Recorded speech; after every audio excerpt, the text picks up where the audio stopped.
Arm day, if it's not the most beautiful day of the week. Obviously we kept it for a Saturday to end the week nicely. The menu for today is we're gonna start with easy bar curls. We're gonna have 3 working sets of 12 with a drop set at the end. Here I like to go slightly heavier than what I can actually control with immaculate technique. So I like to use a tiny bit of like cheat curl into it and then slow it down on the negative. Then we'll go into Skull Crushers superset with close grip presses with the easy bar, both of them. That'll destroy the triceps to begin with. Then we finish the biceps completely, so we'll go with curls against the wall for 4 sets of 12 and then 3 sets of 12 on alternating hammers. Then we go back to triceps, everything on cables here, single arm pushdowns and overhead rope extensions. And even some forearms at the end, obviously, because we have to. But yeah, it's a great day. It's a great day. And after this workout, I have to run and do one of my friend's spin classes. He's a spin instructor. I know. Things to do for your mates. But in all fairness, he's got good songs on, so very ravey. Okay, starting with a few warm-ups. 2-3 sets, 10-15 reps, not really counting them, just going by feel. And then we got 3 working sets of 12, so doing the same weight. Okay. Forgot my watch. Second warm-up. I'm gonna have to track all my rests on my phone, god damn it. That's annoying.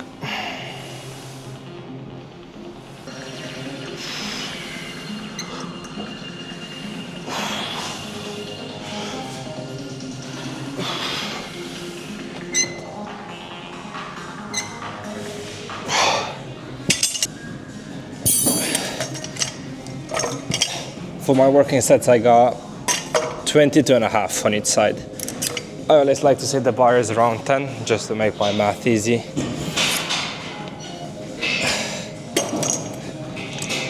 So we got 55, yeah.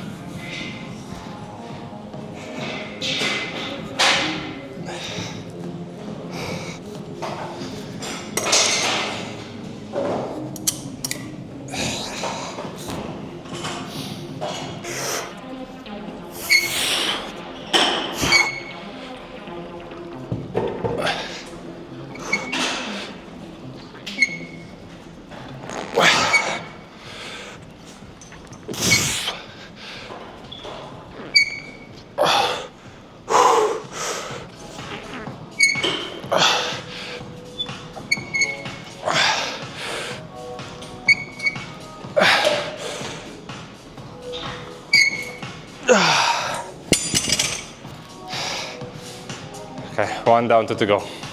Yeah, so with cheat curls, like how much is it? Is too much, really. I'll say the moment you cannot control the negative 1 to 2 seconds down, it means that you're probably doing too much weight. And then it's too much of a struggle to get it up in the first place. As long as you can control the negative properly for at least 2 seconds, that's the fine weight. Also negative, what I recommend you doing is lean back slightly on the lowering side. So you kind of go away from your arms. That's gonna put a nicer stretch on your biceps.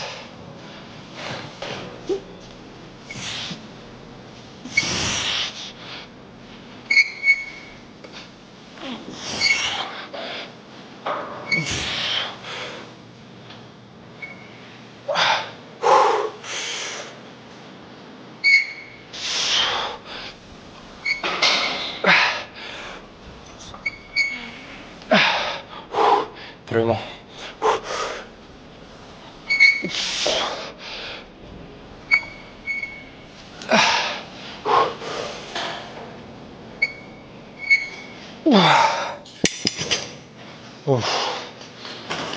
Okay, one more set.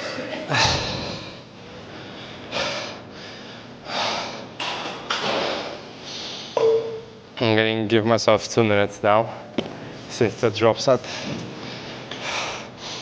So I'll drop to just stands and then just a bar for the stretch.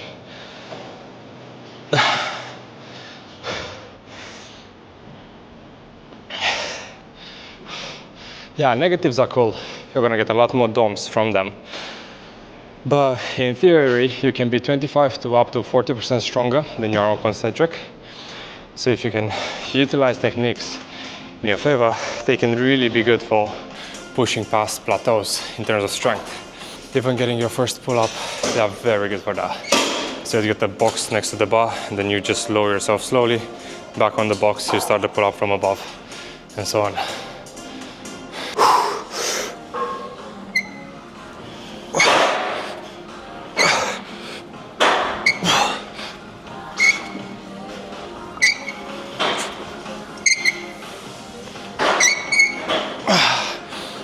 Oh, 4 more.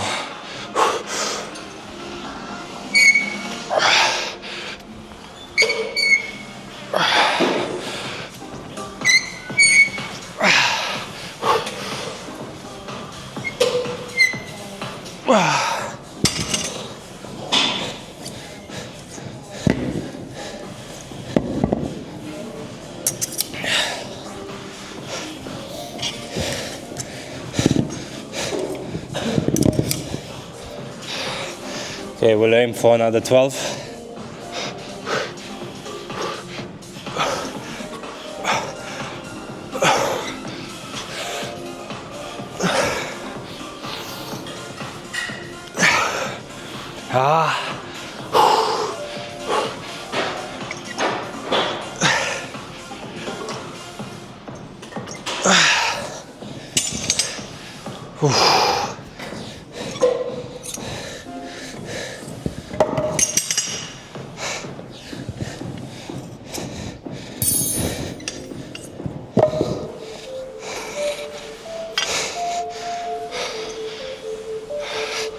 I go close grip in front of my body. Yeah.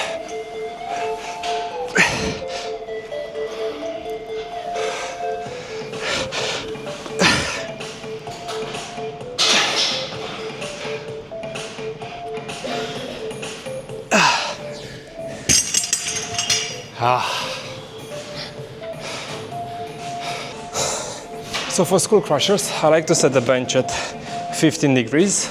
This is where I find most comfortable for my shoulders to get the most amount of stretch and get them in the right positioning. Grip is the close grip one. Then I'm pushing myself higher on the bench until my head passes halfway through, just so I have enough room to bring my bar behind it, so again I get the most amount of stretch. And on the press, I'll still lock out above my forehead.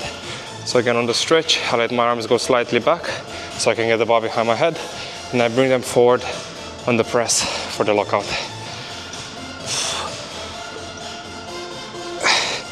Same kind of principle, we'll do 2 warm-ups and then 3 working sets of 12. With these ones, we'll also superset them with close grip presses. And for those, I only stick to the bottom 2/3 of the movement. So we promote blood flow more than anything. Okay, let's go.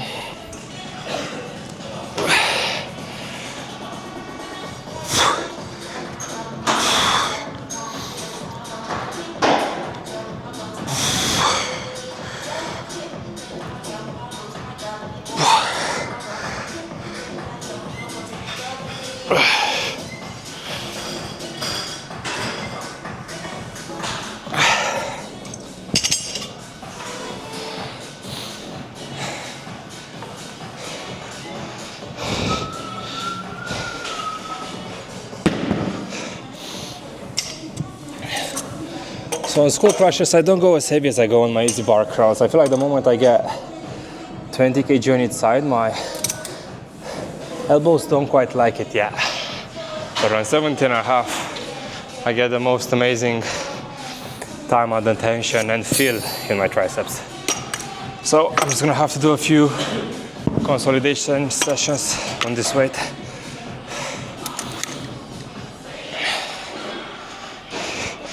Here we'll rest for 2 minutes on all sets. Okay. So when I pick up the bar, I put it high on my knees, and again I use the same momentum that I do with presses to get the bar up.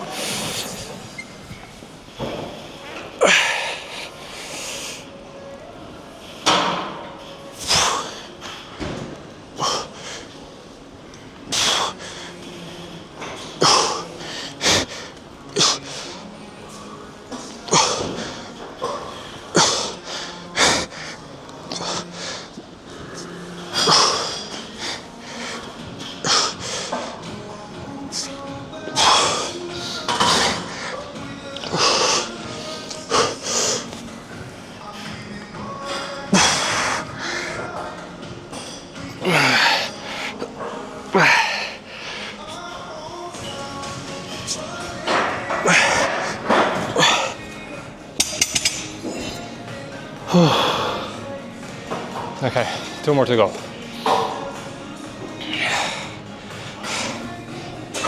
Two minutes. So this movement is getting a lot of hate in the science-based fitness community because of like leverages and like your elbows are not meant to go in that position and blah blah blah blah. Look, for me, they've never caused me any problems unless I've gone a lot heavier than I should have. The moment you find the right weight, your elbows feel fine. But as a movement, every single time I'm having this in my split, my workouts are amazing and I'm growing from them. I know I am. I don't think there is a better movement in terms of mass building. As much as I love cables and single arm stuff, this is the one, baby. And when you do it in superset with the close grip presses, oof. But obviously, as I always say, you always need to prioritize whatever feels best for you. I'm just giving you a formula, but you still need to add the last 20% based on your own genetics and biometrics.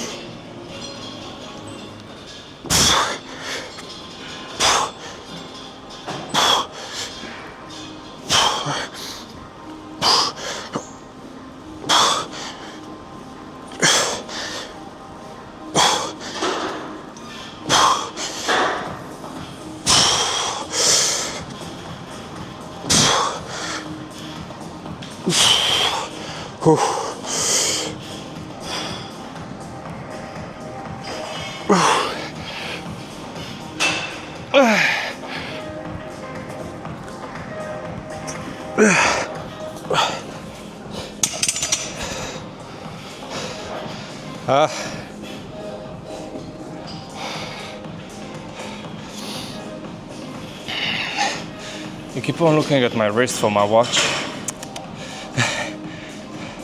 We're almost set. Right, so on this, I will do the skull crushers, then I'll drop set to 10 and 10, then I do skull crushers and the close grip presses. So I'll skip the first superset, just because otherwise I'll never be able to go into my second one on skull crushers. Just doesn't work. I quite like a bit more stretch, why not? With workouts in general, and this is my goal with the channel and what I'm trying to like pass on to you guys, is that this is a very subjective field. If a movement feels right for you, although it's getting a lot of hate based on online opinions, analyze it a tiny bit. Because again, as long as it feels right for you, you don't get injured, you progress on it, form is correct, so you cannot jeopardize your safety, keep on doing it. Who cares? Same thing with like when I explain the technique or range of motion on stuff. It's only the 80%. The last 20% you always need to adjust yourself. If your elbow feels a bit better, getting pushed 5 degrees more outwards than what I say, do that. If you prefer benching with the dumbbells in a certain angle, but then you hear like, oh, but I should tuck in my elbows because I'll get more engagement in my chest if I do that. Yeah, but if it feels more shit and your performance drops, it's pointless to get more feel based on anatomy than whatever actually feels fine for you. We're all so different. That's why, in general, even like fitness studies and stuff, I don't really guide by them that much. You get a trial with like 20-30 people because they never have more money to sponsor them. And those 20-30 people are all super different in between them, and you would be very different from them as well.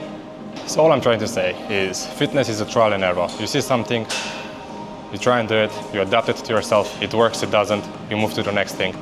And then if you do this for long enough, you'll have a very good pool of exercises that you can go back to and have a genetic specific workout program for yourself. And that's when you're going to start seeing the most amount of results.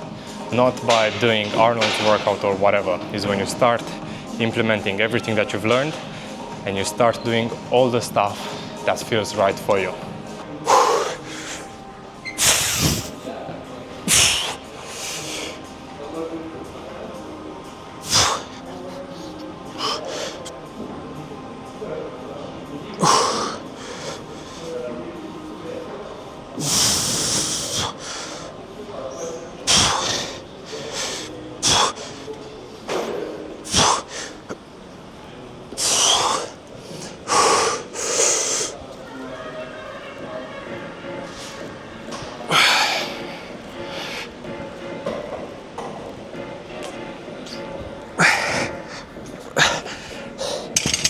Yeah, I got carried away. Let's see how the drop set will look.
Wasn't too bad. Triceps are feeling pumped now. Jesus. Okay. On to against the wall curls.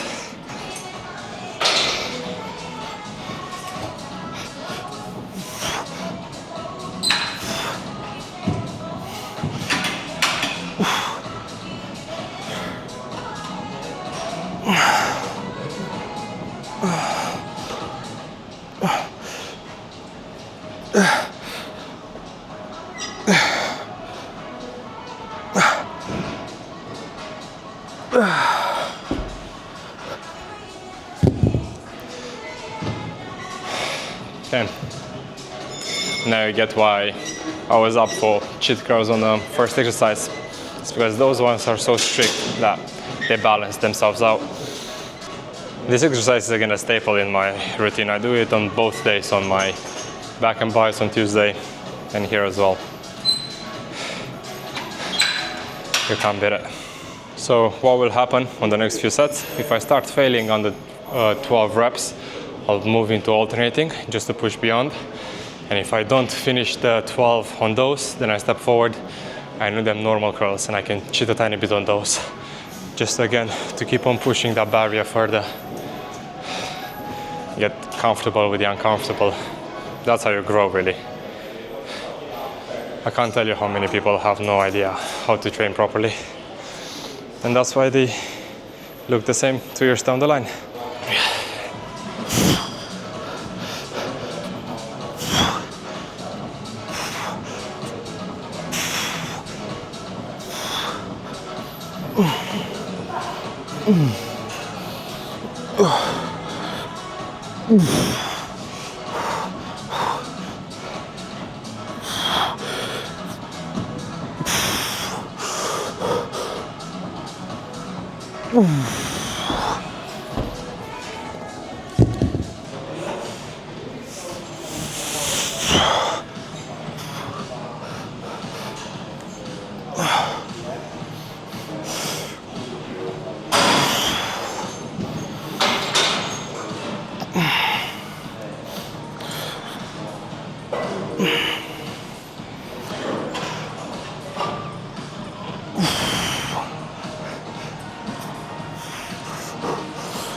So what's the advantage with the wall curls and why do I prefer them over, let's say, incline bench? Because it's the same angle if you look at my shoulder joint.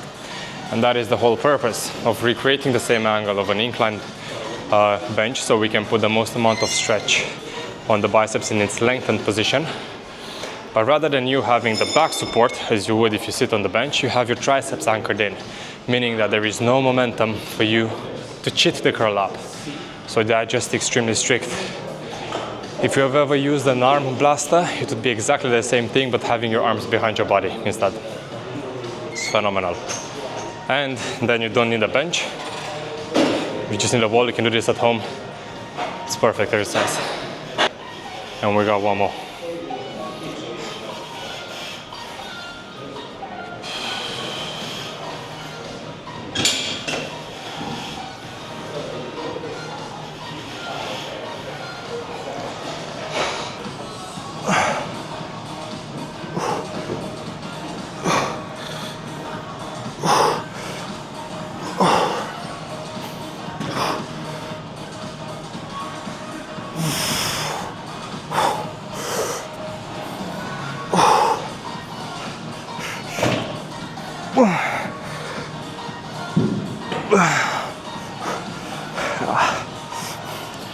Okay, 3 more.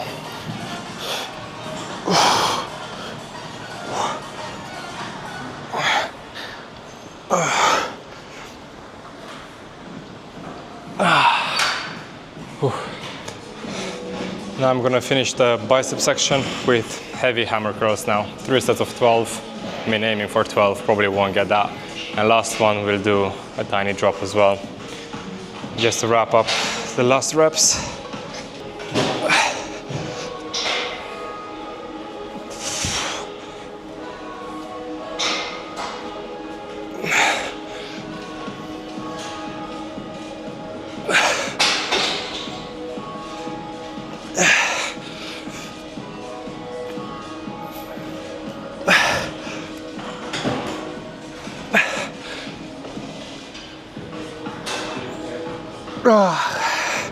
I'll take the 8.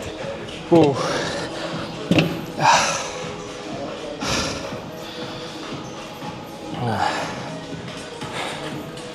Okay, 2 more sets on those.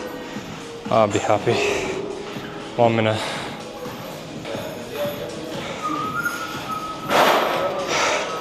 And after this, we go back to triceps, cables, finish them off.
So for triceps, starting again with single arm pushdowns, I'll do 1 warm-up set and then 3 working ones.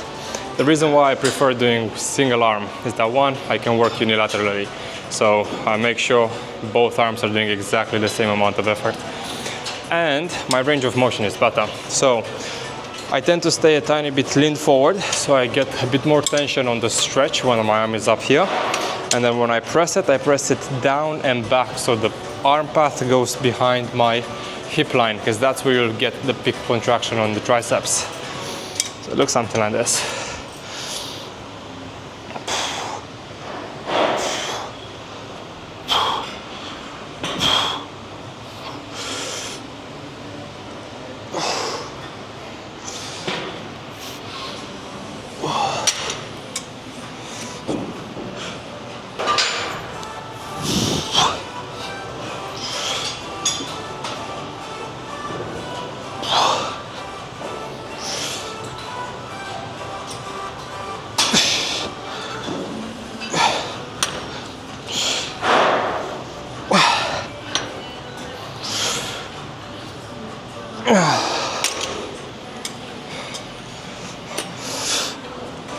And last thing for triceps, behind the head presses.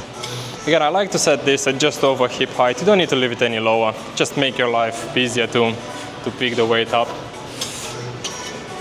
Okay.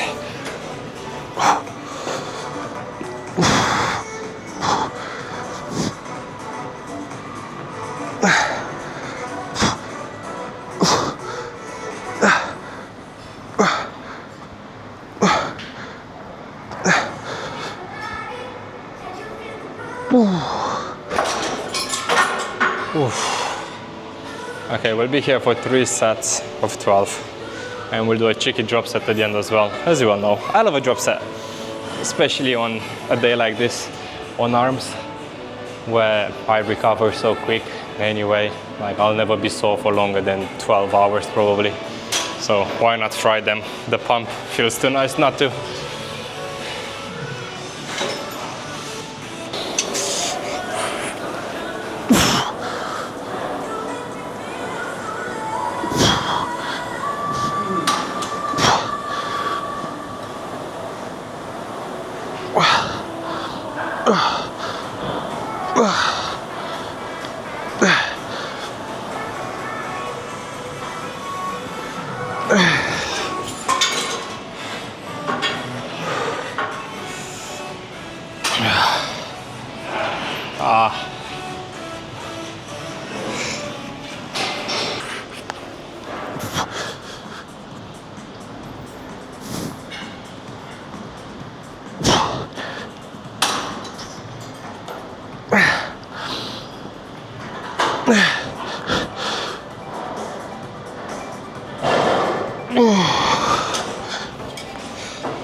Okay, a bit of forearms now.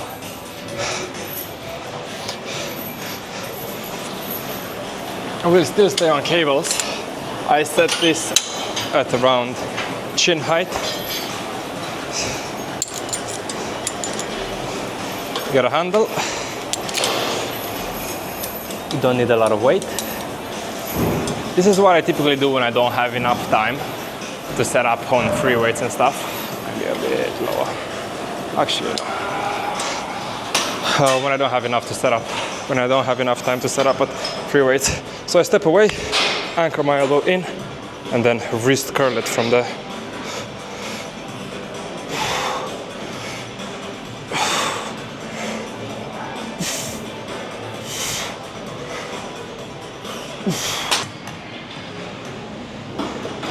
Starting to feel this, eh? So from here, curl it in.